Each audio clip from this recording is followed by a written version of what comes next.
រយៈពេល17ឆ្នាំដែលខ្ញុំបានស្គាល់គាត់ខ្ញុំនៅចាំបានថាពួកយើងបានរៀនជាមួយគ្នានៅធម្មសិក្សា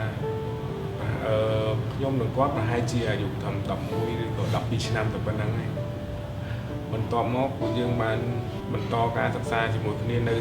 ថ្នាក់វិទ្យាល័យទៀតមិនដឹងថាជារឿងចៃដន្យឬក៏និស្ស័យធ្វើឲ្យខ្ញុំពីរនាក់បានបន្តការសិក្សាជាមួយគ្នារីណាគាត់ជាមនុស្សម្នាក់ដែលស្រឡាញ់ការសិក្សាមានភាពតស៊ូរឹងមាំនិងចេះស្រឡាញ់មិត្តភក្តិក៏ប៉ុន្តែគាត់មានចរិតមួយរៀងកាយឆ្នាំបន្តិចខ្ញុំមានចិត្តទៅលើគាត់តាំងពីពេលហ្នឹងមករហូតមកដល់ឥឡូវមានសប្បាយចិត្តជួយចោត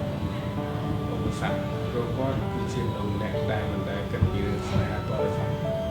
នៅពេលដែលគាត់ដឹងថាខ្ញុំស្រឡាញ់គាត់កាន់តែខ្លាំងគាត់ធ្វើបាបខ្ញុំកាន់តែខ្លាំងមានថ្ងៃមួយគាត់បានសួរខ្ញុំថាបើចង់ឲ្យគាត់ស្រឡាញ់ខ្ញុំតើខ្ញុំហ៊ានធ្វើអ្វីមួយសម្រាប់គាត់អត់ពេលហ្នឹងខ្ញុំឆ្លើយថាខ្ញុំមិនបានគិតមិនបានខ្វល់អីទាំងអស់ឲ្យតែមានពាក្យថាស្រឡាញ់មកខ្ញុំនឹងធ្វើអ្វីគ្រប់យ៉ាងដើម្បីគាត់ខ្ញុំថាហ៊ានតែខ្ញុំមិននឹកស្មានថាគាត់បានយកកៅស៊ូមកចងសក់ខ្ញុំហើយឲ្យខ្ញុំដើរកាត់ថ្នាក់គេគ្រប់ថ្នាក់តែម្ដងនេះមកពីភាពស្រឡាញ់ដ៏ធំធេងសម្រាប់ខ្ញុំទៅខ្ញុំសម្រេចចិត្តនឹងធ្វើវាដល់ពេលខ្ញុំធ្វើហើយគាត់បែរជាធ្វើបង្ងើយកន្តើយដល់ខ្ញុំធ្វើឲ្យខ្ញុំមានអារម្មណ៍មួយខឹងគាត់ខ្លាំងមែនទែនតែភាពខឹងរបស់ខ្ញុំមិនអាចលុបបំបាត់នៃការស្រឡាញ់របស់ខ្ញុំចំពោះគាត់បានទេរហូតមកដល់ពេលនេះដោយសារតែអំណាចនៃភាពស្រឡាញ់របស់ខ្ញុំការតស៊ូនិងព្យាយាមអត់ធ្មត់បានធ្វើឲ្យគាត់ទន់ចិត្តមកលើខ្ញុំរហូតមកដល់ការស្ដីដណ្ដឹងនិងភ្ជាប់ពាក្យជាមួយគ្នាមូលហេតុដែលខ្ញុំធ្វើកម្មវិធី surprise នេះឡើងគឺខ្ញុំចង់បញ្ជាក់ពីទំហំចិត្តនៃការស្រឡាញ់គាត់អស់រយៈពេល15ឆ្នាំកន្លងមកហើយកម្មវិធី surprise នេះគឺមានច្រើនដំណាក់កាល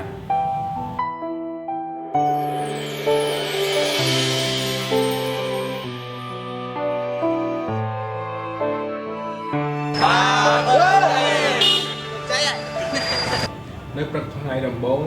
ពួកយើងបានធ្វើដំណើរពីភ្នំពេញទៅខេត្តកែបហើយពេលនោះខ្ញុំបានឲ្យក្រុមការងារចាប់ផ្ដើមធ្វើ plan ទី1ទីទៀតពួកយើងទាំងអស់គ្នានឹងមានអេស្រ័យលើអ្នកជួយណាពីយើងធ្វើថាជាណាគាត់មានមកយេ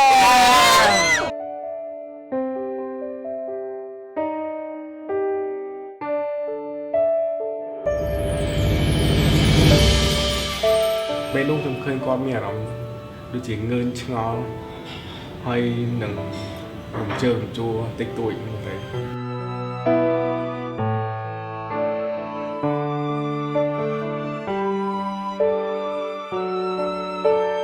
បន្តមកទៀតពួកយើងក៏បន្តដំណើរទៅគោលដៅទី2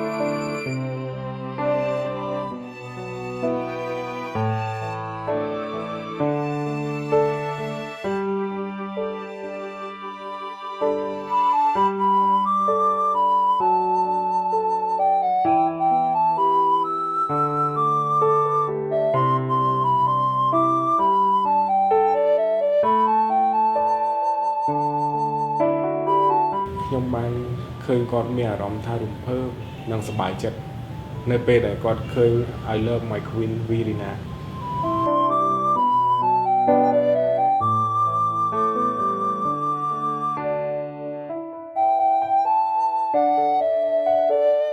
ហើយពួកយើងក៏បន្តដំណើរទៅ plan ទី3ទៀតដែលនៅ Veranda Resort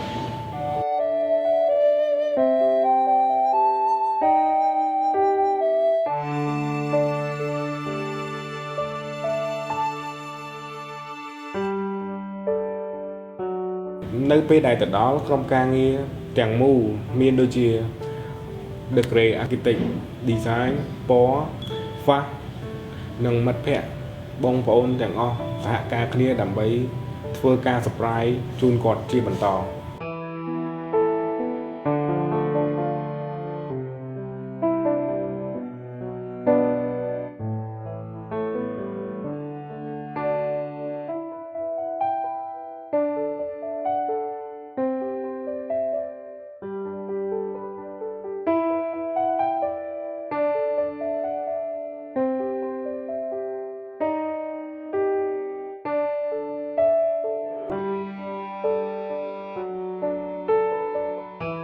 ខ្ញុំបានណាត់គាត់ទៅ dinner នៅកន្លែងដែលក្រុមការងារយើងរៀបចំឲ្យ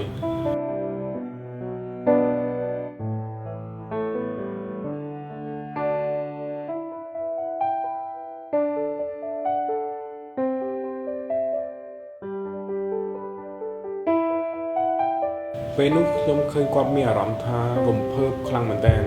ហើយនឹងគាត់ពេញចិត្តនៅអ្វីដែលខ្ញុំធ្វើ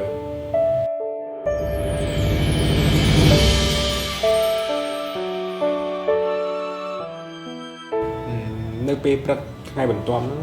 គឺជាថ្ងៃដែលពិសេសរបស់គាត់គឺជាថ្ងៃ birthday របស់គាត់ផងដែរនោះក្រុមការងារទាំងអស់រៀបចំសម្ភារៈជាច្រើនសម្រាប់ធ្វើ surprise birthday ជូនគាត់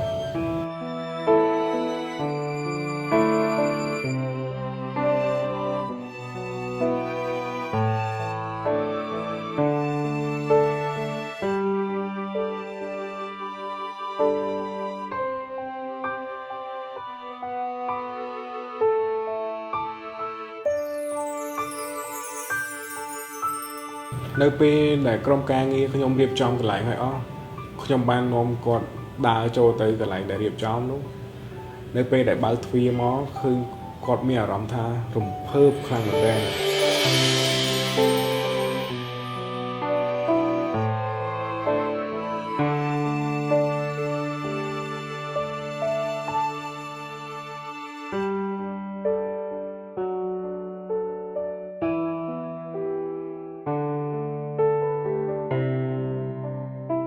ហើយខ្ញុំក៏មានកាដូមួយ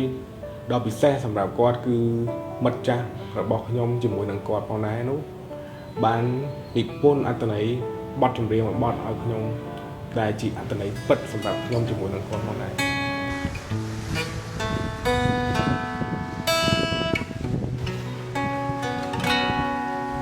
នឹកដល់អានុសាកនឡងអូននឹងបងធ្លាប់តែមិនត្រូវគ្នាតែខ្ញុំនឹងបងក្នុងនឹងមានតែមិនចាំបាច់ទេ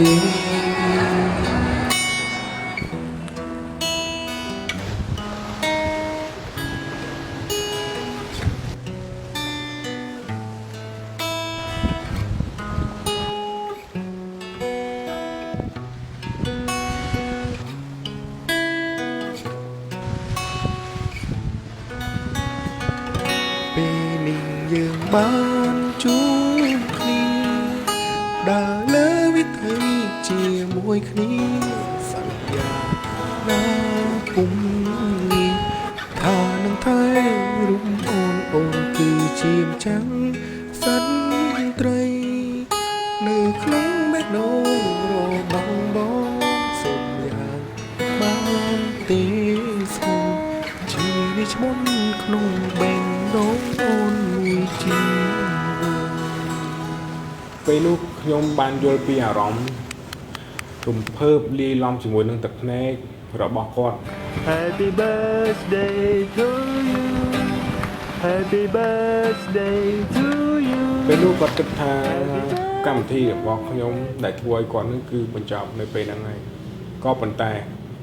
ខ្ញុំបានបបួលគាត់ទៅដើរលេងនៅមាត់សមុទ្រនឹកដល់អនុស្សាកនឡងអូននឹងបងធ្លាប់តែមិនត្រូវគ្នាបងកាយឆ្នឹងដាក់បងខ្លាំងណាស់ពុំងាតើអូននៅចាំបានឬទេពេលដែលតាមស្រឡាញ់ដំបងអូនជេរបងស្ទើរតែរៀងរាល់ថ្ងៃហេតុផលទាំងនេះហើយធ្វើឲ្យហរតីរតែស្លាញ់អំពើល្អដែលធ្វើដាំងអូនបានឲ្យអូនទន់ចិត្តការព្យាយាមចេញពីដួងចិត្ត បញ្ជាំងពីបែងដងពិតថាស្នេហ៍ពេលនេះយើងបានជួបគ្នាដើរលើវិថីជាមួយគ្នា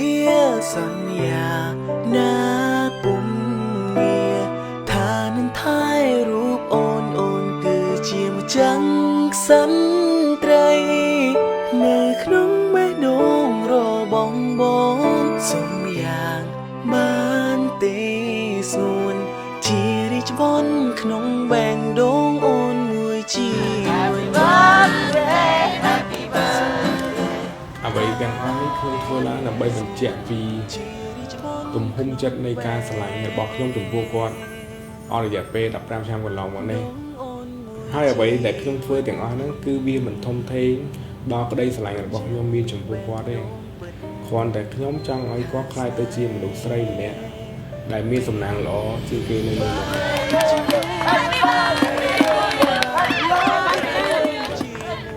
ណាបងពិតជាស្រឡាញ់អូនខ្លាំងណាស់